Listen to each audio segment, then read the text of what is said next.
Hello everyone, my name is Keri Ramírez. I am the Managing Director of Studymove, and it's an absolute pleasure to welcome you to this, our sixth key data update of 2025. And this key data update started with an announcement that we received here in Australia about a month ago, when the government actually announced what is called the 2026 National Planning Levels, which brought confidence into the sector in terms of knowing that the policy framework that has been changing significantly in the last year and a half will most likely continue for the next year. And because of that, and also because now we have about 6 months of data, we thought it would be very useful just to look at what these 2026 national planning levels will mean for the sector, but also how 2025 has been different with the different settings that have been putting together for this particular year. And I think we reach a position, or basically a part of the analysis, when we need to understand that there are different things that we need to consider when we are doing the analysis. Most of the analysis that has been done in the past is just to understand these changes in the policy, but we also need to understand how, in particular, international students or prospective international students are changing their views towards these changes in policies, and also how education providers have been adjusting their strategies. So it's three different angles that we need to look at in order to understand it. So because it's quite a few different things that we need to consider, I just gonna ask you to be a little bit patient, because we're gonna have to recap a few of the things that we have seen in the market and in the policy, just to get the right context. So when we see the data, we kind of have a better understanding of what we are looking at. Okay. Now, as you know, at Studymove, we have looking carefully at the data that is available in the public. Is something that has been extremely useful to understand this period of change, and also just to track some of the changes. And we actually really appreciate the response that we receive from many of you. I really appreciate it. In particular, in response to our 2025 Studymove reports, which I know that, we actually receive a lot of very positive feedback, and I really appreciate it. And it's so great for us to know that these data sets are helping you, your teams, and your institutions just to navigate this period of adjustment and change. In particular, we know that quite a few universities are looking at our analysis of fees and scholarships, something that is requiring an important adjustment. But I know that others are looking at things like changes on entry requirements, or changes also in different pathways like articulation and so on. So we are happy to help you if you need any additional assistance or any additional analysis that could help you. Please let us know, because as you know, we are happy to help. And on that note, I really want to highlight that the changes that we have seen in the sector are so great that what we are trying just to achieve with these sessions is just to provide additional perspective, because we know that every education provider has been affected differently. Everybody has their own institutional views about it, and we're just going to try just to complement what you are looking.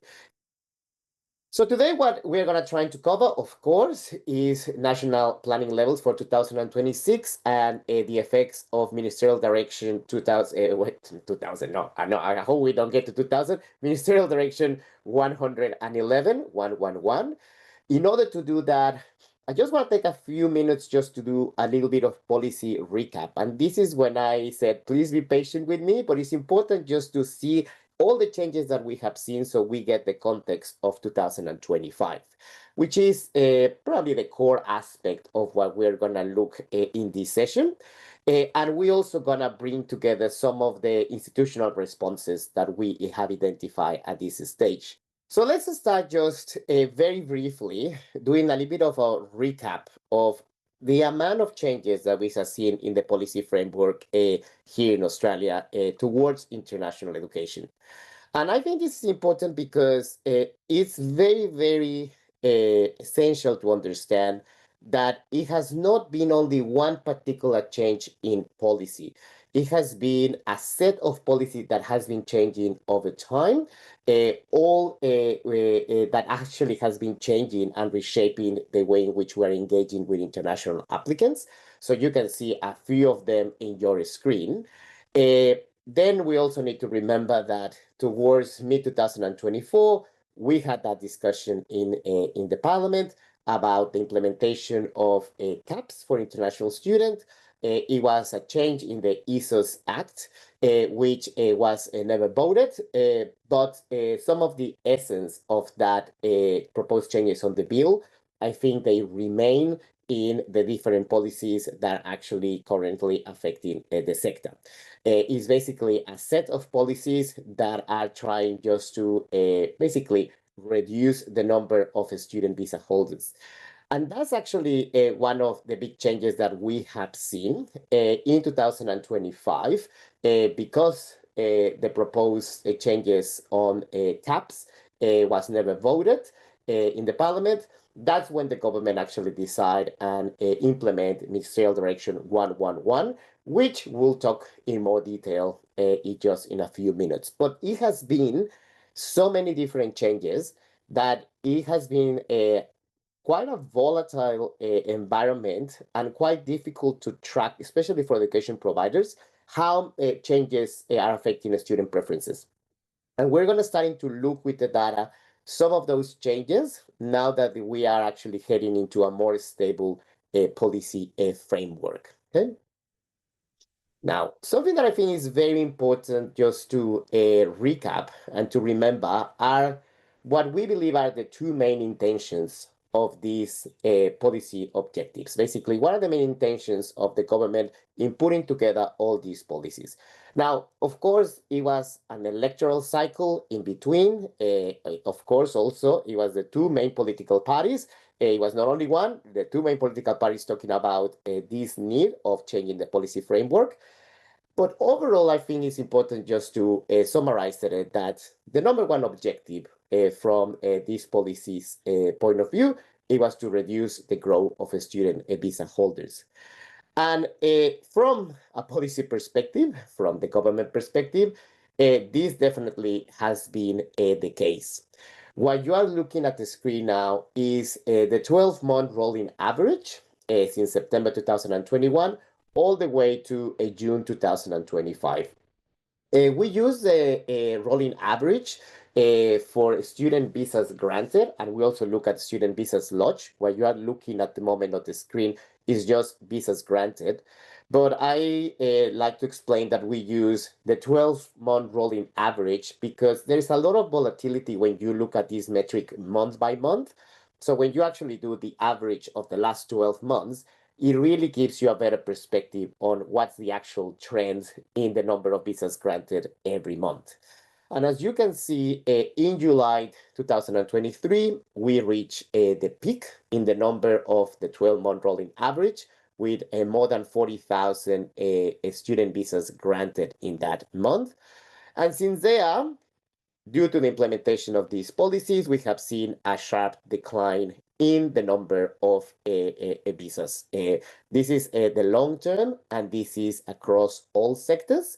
So it has been quite rapid and significant, the change that we have seen in this trend. So basically, the policy was trying just to reduce this basically unexpected high growth in student visa holders and student visas granted as well. And very quickly, in just a matter of months, it had actually has been restabilized from a policy point of view. So where we at? Basically, we are a third of the levels that we had on the peak. And once again, this is across all sectors. But what I think is quite interesting is that since June last year and compared to June this year, the rolling average, as you can see, has been quite steady. It seems that since the second half of 2024, the policy actually create a more stable trend And that's something that it seems it will continue for the rest of 2025. So basically, that big correction phase, it's over, and we are heading more into a more stable trend. Now, having said that, and this is a very important part of the story, this is across all sectors. This is the big headline data. And I think that it's important just to acknowledge that, unfortunately, the policies are actually affecting the sector in very, very different ways. So this is the trend that we see once again from the 12-month rolling average for the ELICAS students and also for the vet sector. And as you can see, different to 31% lower than the peak, which is basically cutting the three in 1/3. The ELICA sector is 62%, so that's 2/3 from the peak, and the vet sector is 55, which is basically chopping it in half. So very, very significant and dramatic change in those sectors.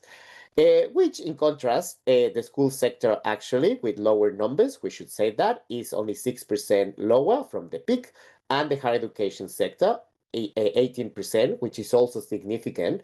But in contrast to other sectors, it has been a very different way in which every sector has been impacted. It has been heavily documented.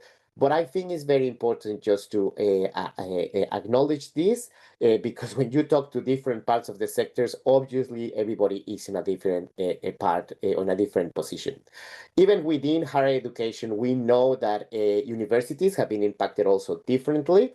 So unfortunately, has been a policy that has been creating a fracture in the sector, and clearly has been reshaped the structure that we had in the sector, now with a very, very low number of English language students.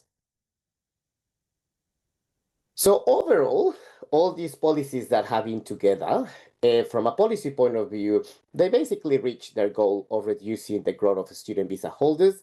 And it seems that the trend that it will continue is that it will remain a little bit more stable than we have seen in the past. Now, that doesn't mean that the policy it has been highly impactful across the sector, but from a policy perspective, that's basically what they were trying to achieve, and it has been achieved. Now, the other big intention from these policies, it was to strengthen the integrity of the sector. So in 2023, it was a lot of documents and reviews that basically explained that there were some important cracks in the sector. And we know that that exists. It has been analyzed and documented. But it seems that that's actually the missing piece of this policy setting. It has been a few changes that are important just to acknowledge, but not necessarily at the level that probably is required. And I think that it will be interesting just to see if the attention from the policymakers moves towards more about strengthening the integrity of the sector. Now, this also is for the benefit of everybody. And something that I think is quite interesting is that, as you can see, a lot of the policies that we had at the moment are actually applicant driven. They have been additional measures that are put just to see if, or basically to be less welcoming towards international students, and making it harder for international students to come to Australia. So, for example, it was an increase in the English language requirements just to obtain a visa. It was changes in the genuine student visa protocols to obtain a visa. It was an increase on the financial requirements to obtain a visa. It was a reduction in the post-study work visas. And also it has been an increase on the actual application to obtain a visa. So all those measures have been significantly applicant driven, but we haven't seen as many which are which could actually should be called a provider driven. And this is when the integrity aspect of it, we believe that probably that's where the measures should actually look at, on how education providers actually can comply in a more effective way, just to have that integrity of the sector that we are looking for. And I know it's not an easy task, but it will be interesting just to see if there is a change in how policies shift towards looking more at certain providers or all providers. and also to looking into a definition of what's quality and integrity. I think that it has been a lot of conversations, but we haven't seen a definition of what is the quality education experience that we want the sector to offer. And all this actually is, as I said, for the benefit of the sector, of the benefit of the students, and also the benefit of everybody that participates in the community, but also for the benefit of education providers. Because these cracks that we have seen in the system actually come with a cost. Something that I think is a really good example of the cost of the lack of certain level of integrity in the sector is the change that we have seen in the retention rates.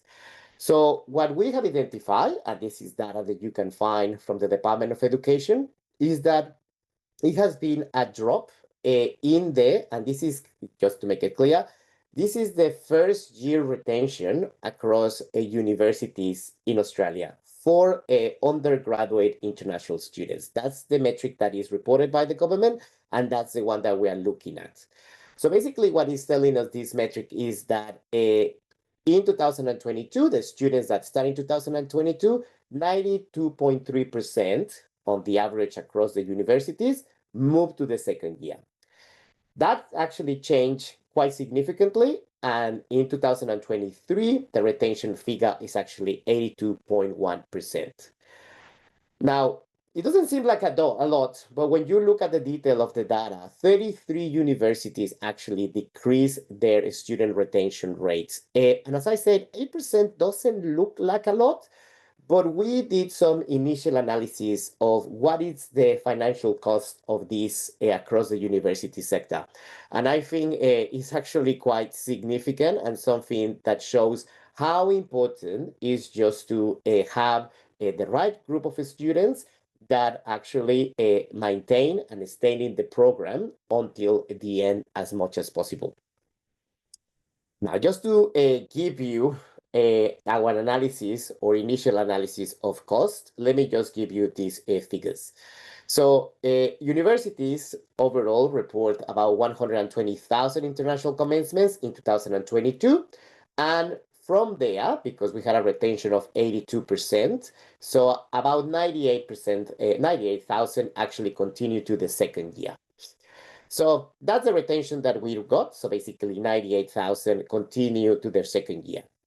So if instead of this, we had the previous retention, which was about 90.3, we actually would have about 10,000 more students still continuing the program. This, of course, has a significant financial effect in universities from many different angles. And I think it's important just to revisit that. So a very simple calculation, and in fact, we're actually working in a more in-detail analysis of this. But this difference of not having about 10,000 students in the system, when you actually multiply it by the average annual international tuition fee, which was about $36,000, we Studymove will look at fees very closely. So overall, it was a loss in international revenue of about $350 million. Now, we think that this is still a conservative figure. We think that it's conservative because if you have actually an undergraduate student, you will imagine that it will stay for not only the second year, but for a third year, in some cases, 4th year. So all those students that didn't continue after the first year of their studies, all that revenue has been lost and is quite significant. Also, all those students that universities lost, a lot of them, they actually came by agents. So it was a commission that it was paid by agents, and those students did not continue. So you actually pay for your acquisition cost, and those students did not continue. Also, universities put a lot of resources just to service these students. It's obviously the academic staff, the student services, all that it has been planned and put together. And suddenly, in a second year, those students are no longer with you. So it actually is a significant problem.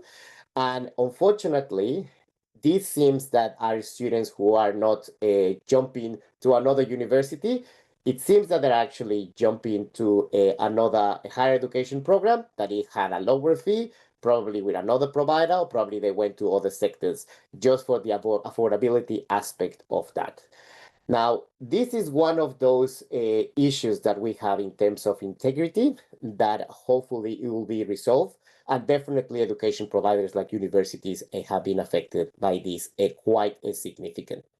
So we think that that's going to be the next move. And just to give you also a more clear illustration, this is actually the retention rates that we had in 2022 across all the universities, and see how much everybody has been affected. This is how it changed for 2023.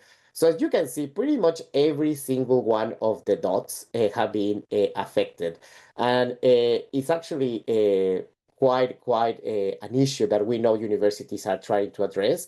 And hopefully we will get new measures that will help to address this. That is definitely creating a challenge across the university. All right. So this is in general how we are, and we and it has been clearly documented. We have seen a big change in the number of visas granted. It has been affecting sectors in a different way. We still think that this aspect of integrity should be looked after. But the big question that we have is in relation to a social license, because we had about nearly 2 years of changes on the policy framework. And the core aspect of why we had this change in the policy framework, and this actually was put by the two big or the two main political parties, is that the social license of the sector is not as strong, so we need to put different policies just to correct that. So, and the volume of international students are affecting things like student accommodation and the infrastructure of the country. So basically, the premise is that the social license of the sector was not as strong as it was before. So the question that we have after nearly 2 years of these changes is, are these policies improving the social license of the sector? Because it's costing a lot of financial and social resources to not only the international education sector, to the university sector, and from an economic point of view, even to the nation, these restrictions that have been put in place. So all that is really improving the social license of the sector. Well, unfortunately, we just don't know. We don't know because we haven't really done any efforts just to measure this. And we think that being such an important and critical part of the premise of why all this has changed, I think it's important that we do something just to start measuring it. And for that reason, we actually have been talking to a few organizations, and we think that it's very important just to put in place, as other study destinations like New Zealand has done, an annual study of public perceptions, just to really understand if the social license of the sector has been affected, is improved, but also to have certain level of granularity that allows us just to understand what part of the Australian society probably doesn't think that an international education sector is bringing as much as a benefit as other parts of the sector. So to everybody, all the different institutions, organizations that have been talking to us, thank you for your interest. If you or your institution want to learn more about this, we think that this is a very important piece of research that is missing, because, as I said, that was probably the core premise of why we have been going through these changes. And if we don't measure it, we're just probably going to keep moving without the certainty that the sector, and in some ways the nation, requires just to engage more effectively with international students. So just send me an email. More than happy just to share more information about this, that I think is a very important part of what we see in terms of the different changes on the policies that we have been actually experiencing. Okay, so that's the big recap, which is helping us just to look specifically at the 2025 policies. And once again, this is going to have more of a higher education perspective, because every sector is going through a different path even now in 2025. But I will talk about other sectors as well, but I think it's important just to make that clear. So in 2025, as we know, we still had this great collection of changes implemented by different government departments. But the two main ones that we think are affecting more significantly not only student numbers, but the way in which education providers are actually adjusting their strategies are the additional hike in student visas and Ministerial Direction 111. In terms of the hike on the student visas, this is one that is quite significant. Just so you can see here the trend, back in July 2023, it was only $650 for applying for a student visa. From there, a year later, $1,600, and it's expected that actually in July 2025, we went to $2,000. So just in a matter of a few years, we actually tripled the cost of the student visas. Now, we know that this also has implications in the financial or the budgeting from students towards their studies, and that's actually appealing differently to students from different sectors. If you're going to do an English language program that it costs you $6,000 and now you need to pay $2,000, obviously you're going to seriously reconsider to come to Australia. And that's one of the things that is affecting the education sectors more directly. For higher education, we have a range group of students, and we have obviously students who are willing just to engage in a university that probably has a higher fees, like $40,000, $50,000. And we have all the one to the lower fees that they were available this year, which is about $25,000. So it will be affecting students in a different ways. But one thing that I want to just to highlight, and I'm going to show you a chart about this, a table actually in a second, is that this rapid change in policies is not only affecting the budgeting aspect of studying in Australia, it's creating the lack of a constant or a clear policy, I think, is going to also push away in a certain group of students who probably are worried that the policy can change just in a blink of an eye. And that's not healthy for the sector. I think we need to remind ourselves that the decision to come to Australia, especially for a university degree, and that's everywhere in the world, is something that is actually very well considered.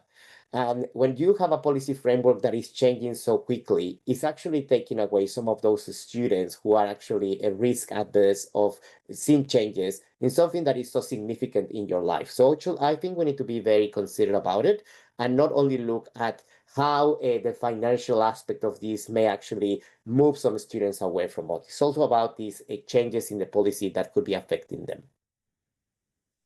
Now, as I said, that's the hike in the student visas, which is quite considerate and will affect students in a different way, depending what kind of experience they are looking for.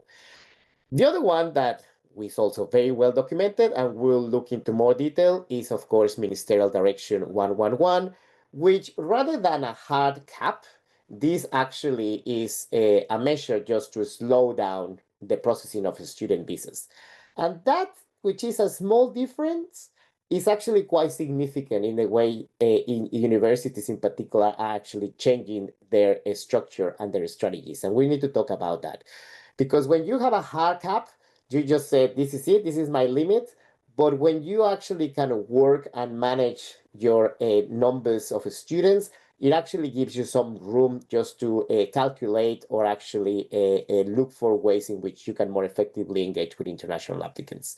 We will talk about that in a second. But I think what is important just to say is that, or remember, is that Ministerial Direction was announced on the 19th of December 2024, just before Christmas, which is great.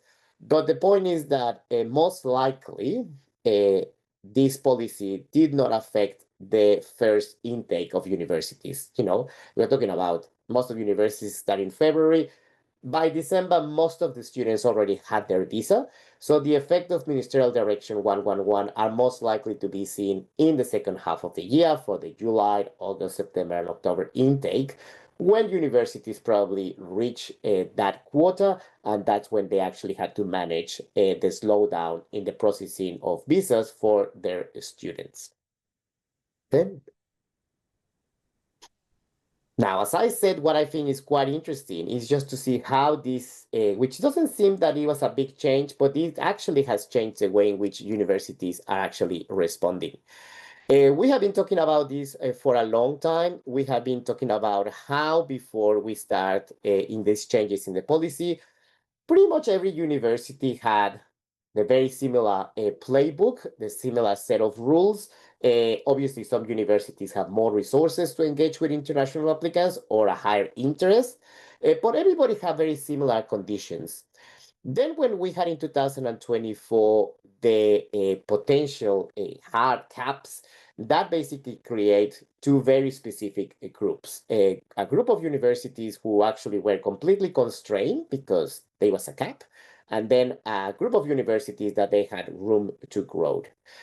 Now, because this is not the case, and instead we have a system that creates a delay in the processing of visas, even those universities who are close to their quotas, they somehow can actually manage more effectively their engagement with applicants. And what we have seen is quite an interesting, I will come back to this in a second, but what it has been quite interesting is how it has been a change in the mindset and the way in which universities are actually managing the engagement with international applicants and the actual recruitment strategies. Because now, due to Ministerial Direction 111, it's all about not only converting the students, which back in the day, it was just getting as many qualified applicants, and then you just process their applications, get them an offer, and they commence the program. Now it's all about also the timing of the conversion. Because if you are close to your quotas, you want to get your applicants to accept your offer as soon as possible so they can actually apply for a visa and they don't have delays in this processing of their visa. So timing is crucial nowadays, but also the role that you have in terms of your admission processing is actually more prominent, because you want to actually assess student applications as soon as possible, not as soon as possible, as early as possible, and get an earlier conversion so you can actually avoid the delays in the student visas. And on that, it has been quite interesting that we have seen a surge, not significant, but obviously is something that is happening in something that is called early acceptance scholarships, or definitely early acceptance initiatives. Some universities at the moment is 6, they're actually offering additional incentives for students who accept their offer in advance, which makes complete sense. It's a way just to navigate the changes on the policy. I don't think they're doing anything wrong. I think that is just a way in which we can actually move into a managed growth period. And I think that some universities, probably they don't need to offer scholarships to get an early acceptance. Basically, they said you need to accept earlier or you don't get into the program. So some universities with strong branding can actually do that. But for others, there are actually new ways in which they can actually look for this acceptance earlier. So the bottom line of all this is that we actually saw a significant change from moving from these potential hard caps into this more managed way in which the universities can engage with international applicants. But, and here the key point is, it's all about timing. I think we need to acknowledge that for some universities, the acquisition of these students earlier, it has a cost. In this case, is through an early acceptance scholarships. So we need to monitor in how the acquisition cost or the engagement with international applicant is changing into this more manageable way of doing it through the previous proposed way of just having hard caps. And on that, what is interesting is just to see the actual numbers for 2025. This is what you're going to see on the screen is the student visas granted in Australia, which is really going to help us just to understand how things are going and if we actually see a decline or an increase in comparison to the previous year. So what you're going to see is January to June in every year. This is all across sectors. I will tell you the results for each sector in a second, but I think it's useful so we can actually see where we're heading. And the reality is that we also in the granted visas, at least in this first half of the year, we see once again a more stable trend. From that big adjustment that we saw in 2024, basically a drop from 250,000 granted visas to down to 161. Now in 2025, we see a very similar number, actually 0.3% compared to 2024, which it seems that the policy or the implementation of policy is taking us to this trend that is actually more stable. Now, is it good or is it bad? This is something that obviously depends on who you talk, because it actually there is a clear variation by sector. When you see the same period of January to June comparison year by year, higher education is 3% in comparison to last year, so basically flat. But the ELICO sector, once again, is having an additional decrease of 23%. So we're in more stable waters, but the impact has been different across every sector. And I think that's something that we still need to reconsider so we can actually understand if this set of policies are just only an adjustment or they're actually reshaping the look of the sector in the long run. Basically, are we heading to a sector with very low number of English language students or not? Or is something that it could be corrected and reconsidered, which I hope it is. It is reconsidered. Now, looking at lodge visas, similar the trend in terms of a big readjustment in 2029 to 299,000 in 2023, down to 250,000 in 2024. But in 2025, we have seen once again an additional readjustment. Now, this is the only one that I think that we need to be a little bit careful about it. We need to understand what happened here because lodge visas are an even earlier indicator of what happened. So it could be that because we haven't seen fully the effects of Ministerial Direction 111 affecting probably a lot of providers in the second half of the year, that's maybe what is creating this additional reduction on lodges visas. Or if there is something else, that is actually taking students away from us. So we need to have a closer look at this one because this one definitely has a different trend. Once again, with a variation across the sectors, look at the ELICOs, 43% less lodge visas in comparison to the previous year. So quite significant the change there. And quite significant, actually, sorry, I have the figure for higher education there. It's 11%, so you can actually see the figures, which, you know, it is a decline of 11%, not as significant as other sector, but definitely something that we need to look at just to ensure if the effects of ministerial direction have a larger effect in the second half of the year, because it's possible.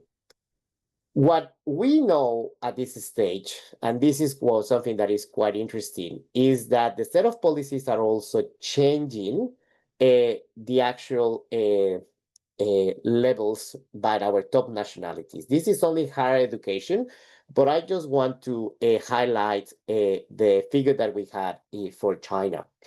This is just a student visas lodge, once again, January to June every year. Is 14% less for China, which is the very first time that we have seen this figure, I think it's in 5 years, that we have seen a decline. And I think that this is something that gives us two very important lessons. The first one, as I said, the change on policies is something that it has to be analyzed, but how students are responding is also that we need to have a closer look.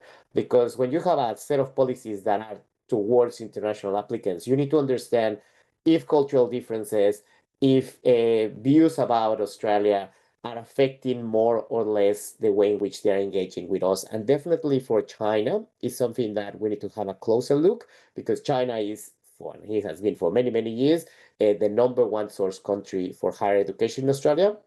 So the fact that it's 14% less is something that it has to be looked at. I have the impression that, in particular with the students from China, this constant change in the policy framework is probably making reconsider Australia against other destinations. I think that we know that for a Chinese student, the fact that they could actually go overseas is something that it has high levels of consideration, not only by them, but by their families. So when you have a dynamic policy framework, maybe it's actually making them reconsider that. But I think it's important just to look at that. And then, on the other hand, we had some student nationalities that are actually very resilient to this change. Nepal, after probably a year in 2023 of basically a readjustment, is back with 7% more in terms of student visas lodged. And then Bangladesh, which has been one particular market where we know, and I have been talking to universities about Bangladesh, they actually have seen really good quality students from Bangladesh. So what I think that is very important is that we keep having a closer look, because this is an ongoing situation, just to ensure that we're actually sending the right message to each market, and also that we understand if there is a shift in some of the big top markets like China, that it has to need to be reconsidered. All right, so finally, going through this journey of recapping the policies, then we talk about 2025. It's time to talk about the future, which is 2026. As I said, it was about a month ago that the government announced the national planning levels. And what I think is quite interesting is just to look a little bit of how it has been a shift in the actual set of policies. In 2024, we had Ministerial Direction 107 with the proposed strong caps and the other different policies, which actually seems like a very strong barrier, even with the strong penalties, actually the strongest penalties that you can have for education provider if they don't comply, which it was proposed that basically they will be taking the registration. Then in 2025, it was a shift towards something that still is a barrier, but it was more of a way in which can be managed the actual number of student visas granted, which is, as I said, Ministerial Direction 111. And then for 2026, we see a continuity in the policies, but for the first time that we see the government offering a carrot. A carrot to, in particular, publicly funded universities that actually show their intention in assisting the government in areas that they believe are their priority. So it has been clearly a shift in the way in which this narrative happened. Some analysts probably will say that this is all about an electoral cycle, but for us, it's just important just to acknowledge that we have seen definitely a shift in how the policy has been implemented. But in particular, what I think is important is just to look at these national planning levels. 9% more they allocated new overseas student commencements for 2026. This once again shows that the government is probably considering not to restrict the numbers, but they're actually thinking about growth for the first time.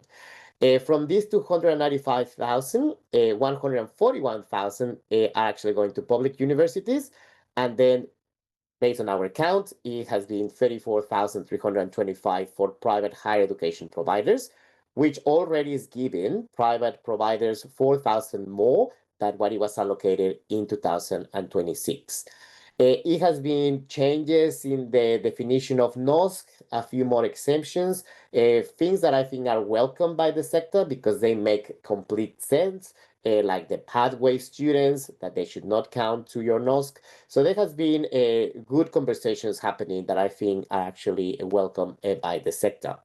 But as I said, what I think is quite interesting is this idea of giving some carrots to universities, especially publicly funded universities, that show and put a case towards two things that the government believes that are important. The first one is universities will have until, I think, October to basically explain that they are thinking about expanding the provision of student accommodation, but also the increased engagement with Southeast Asia.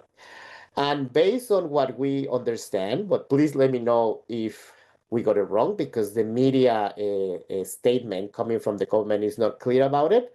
But it seems that what they are providing is 20,000 additional NOSC that be distributed across publicly funded universities. That shows a case about these two areas. Now, 20,000 additional NOS actually is quite a significant number. If you distribute that across all the public funded universities, it's about 500 NOSC. If you had a NOSC of 1,000, this is significant. But even if you're a large provider with a NOSC of 8,000, this is actually something that is significant.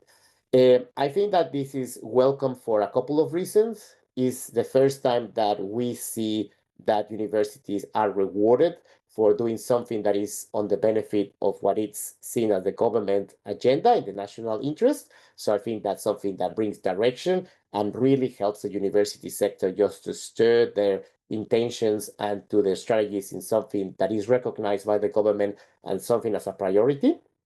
So that's actually very welcome. But probably the only concern that we have about this is the temporality of these measurements.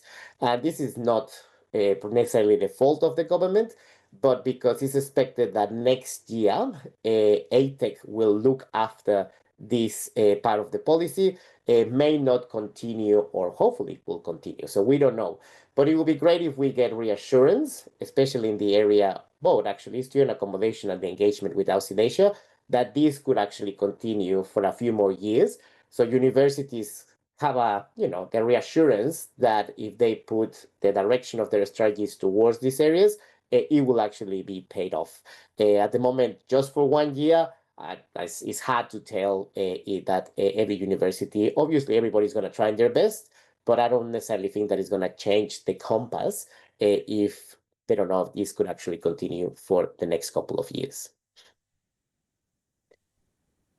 All right. Finally, I just think that it's important just to spend a little bit of time on thinking why the government has shifted the narrative. And we know that it was, it was a federal election that happened at the start of this year.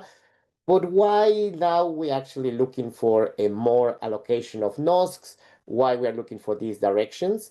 I think that it's important to understand, and what we have learned through this process is that it is true that the model for engagement with international applicants is completely shaped by politics, but I think that it's also driven by economic factors. And we know that one of the big challenges that the federal government has ahead is economic growth. In not only a period of trade wars and market volatility in general, it's important just to put certain things that bring additional help to the economic growth of the nation. And unfortunately, Australia hasn't been very, very good at that in the last couple of years. Unfortunately, we haven't been able just to get traction after COVID, just to get the economic growth that is required for the nation. So it's interesting that, yeah, the model has been shaped by these politics, but how much it actually can shift or not is also clearly attached to the economic benefits that come from a larger cohort of international students. And that's just a lesson just to have as a consideration that we think is the case, but something that we need to consider, and gives us, I think, an indication that this continuity of the policies is going to continue for a couple of years with a few small changes. And might be some adjustments, as I said, based on these economic factors that could be considered as essential for the Australian government. But it's just our view, and I'm sure that everybody has a different view about it. All right, so I hope you enjoy this short presentation. I just think that is so much on that I think it's very useful just to take some time and look into what is happening. We still think that we need to be careful and look if the second half of the year gives us a different story. But it seems that we're going to have probably the same trend in terms of student visas granted for the second half of the year, but time will tell. We still think that we are in the thick of a period of change. As I said, this story has very different angles. We're starting to understand how the policy framework is working, but now this is the time to understand how other education providers are responding and also how international applicants are responding to these policies. Just probably briefly, and just kind of like to recap, definitely has been a massive change in the number of primary student visas granted. But as you can see on the chart there, it has been a more stable trend. Having said that, every single sector is actually dealing with a very different challenge. I still think that it will be useful just to see what it can be done in terms of these integrity measures and to strengthen the integrity of the sector, because it's definitely something that it doesn't have a lot of visibility. And I think that we as a sector working with the policymakers, it will be in the benefit of everybody just to look at the better ways in which we can actually improve the integrity of the sector. As I said, the 2025 data shows that we actually have the same levels of visas granted. So we are into a more stable waters. That doesn't mean that the waters are choppy, and that doesn't mean that sector by sector is a completely different story. And finally, for us, seeing this increase in the allocated NOSC, it was something that, to be honest, I personally didn't expect. I thought that we're going to get exactly the same numbers, but seeing an increase of 9%, which is actually substantial, shows that there are different ways in which, in the way in which move forward, we're actually going to have to deal with this a more regulated period in international education here in Australia. Okay? So thank you so much for your time, and thank you so much for staying with us. I really appreciate it, and we'll provide all this information to all of you. And once again, thank you for connecting, and we'll see you again. Okay, take care. See you. Bye.